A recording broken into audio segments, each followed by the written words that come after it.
5ই অগাস্টের পর থেকে বিচিত্র রকমের ঘটনা ঘটছে বাংলাদেশে। আওয়ামী লীগের অফিস ভাঙচুর করা হয়েছিল 5ই অগাস্টের পর থেকে, এবং সেখানে মানুষ গণশৌচাগার ব্যবহার করেছিল, এবং সেখানে টাইলস এবং যে সমস্ত আসবাবপত্র ছিল সবই সেখান থেকে নিয়ে যাওয়া হয়েছে। অর্থাৎ আওয়ামী লীগের যে অফিস, সে অফিসে এখন কিছুই নেই। হঠাৎ করে বৃহস্পতিবার সেই অফিস পরিচ্ছন্নতাকারী একটি দল এসেছে, এবং সে ব্যানারে লেখা ছিল আন্তর্জাতিক ফ্যাসিজম ইনস্টিটিউশন গবেষণা ইনস্টিটিউশন, আন্তর্জাতিক ফ্যাসিজম গবেষণা ইনস্টিটিউশন। এবং এরা কারা, তারা পরিচয় দেয়নি।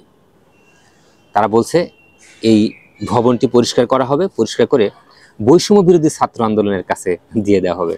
আমার হাসি লাগছে এই কারণেই, ধরুন আমি অন্যায় করেছি, আমি খুব অন্যায়কারী, আমি বাসা থেকে পালিয়ে চলে গেলাম, তা আমার জমি আরেকজন দখল করে নেবে? আমার জমি আরেকজন এসে ভাগ বসাবে? এটি কি হয়? ওই জমিতে একজন দলিলকারী আছে, ওই জমির একজন ওনারশিপ আছে, ওই জমির একজন মালিক আছে। সে ওখানে অনুপস্থিত থাকলেও ওই জমি আসলে কেউ নিতে পারে না। কিন্তু এখানে একটি দল এসে সেটা পরিষ্কার পরিচ্ছন্নতা করছে, দেখার কেউ নেই। হতে পারে সেখানে নোংরা জায়গা, সবাই যেহেতু গণশৌচাগার হয়েছে, প্রস্রাব ফেলে সেখানে মানুষ মলত্যাগ করে এমনও শুনেছে, দুর্গন্ধ হতে পারে। এবং ওই এলাকার মানুষ একটা কমিটি করতে পারতো, কমিটি করে সেই সবাই মিলে এই জায়গা ওইটা পরিষ্কার করতে পারতো। তারাও যদি না করতো, সরকার করতো, সরকার একটি ব্যবস্থার মাধ্যমে এটা পরিষ্কার করতো, যেহেতু জনগণের চলাচলের সমস্যা হচ্ছে। কিন্তু সেটা না করে আন্তর্জাতিক ফ্যাসিজম ইনস্টিটিউশন গবেষণা ইনস্টিটিউশন একটি ব্যানারে তারা এই কাজ করছে।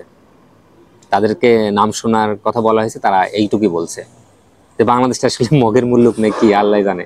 আমি যদি অপরাধ করে ফেলি তাহলে আমার জমি জায়গা অন্যজন নিয়ে চলে যাবে, এবং সেই কারা আমার জমিটার উপর দখল করছে সেটাও আমি জানতে পারবো না। এটা কি হয় ভাই? এটা আসলে হয় না। যারা ওইটা পরিষ্কার পরিচ্ছন্নতা করছে ভালো কথা, তাদের পরিচয়টা সুন্দরভাবে দিক, তারা কারা তাদের পরিচয় সুন্দরভাবে দিক, বাংলাদেশের মানুষ জানুক। এবং এমনও শোনা গেছে তারা নাকি আওয়ামী লীগের লোকজনই নাকি গোপনে বা তাদের সদস্যরাই তারা পরিষ্কার করছে। জানি না আসলে আসল ঘটনা কি। তা আসল ঘটনা আমরা বা আপনি তো আসলে এটা করতে পারবো না, দেখতে পারবো না। যারা ব্যানারটি টাঙিয়েছে তারাই জানে তারা আসলে কার লোক, এবং সরকারের এখানে একটা পদক্ষেপ নেওয়া উচিত যে আন্তর্জাতিক ফ্যাসিজম গবেষণা ইনস্টিটিউশন, এই গবেষণার কেন্দ্রের নাম আমি আজও শুনিও নি ভাই, এই প্রথম আমি শুনেছি। তো এটার আসলে এই প্রপার্টিজ, যার প্রপার্টিজ তারই থাকবে, এটা আসলে জোর করে নেওয়া যায় না। আমার প্রপার্টিজ অন্যজনে জোর করে নিতে পারে না, এটা হয় না, আমার জানা নেই এটা হয় কি। আসলে 5ই অগাস্টের পর থেকে বাংলাদেশের নতুন নতুন জিনিস আমাদের দেখতে হচ্ছে, নতুন নতুন জিনিসের সাথে আমাদের পরিচয় হতে হচ্ছে। আমি অপরাধ করলে আমার জমিটাও অন্যজন সে নিয়ে যাবে, এটা আসলে এই ফার্স্ট দেখা হলো। যাক, এটা শুরু হওয়া উচিত।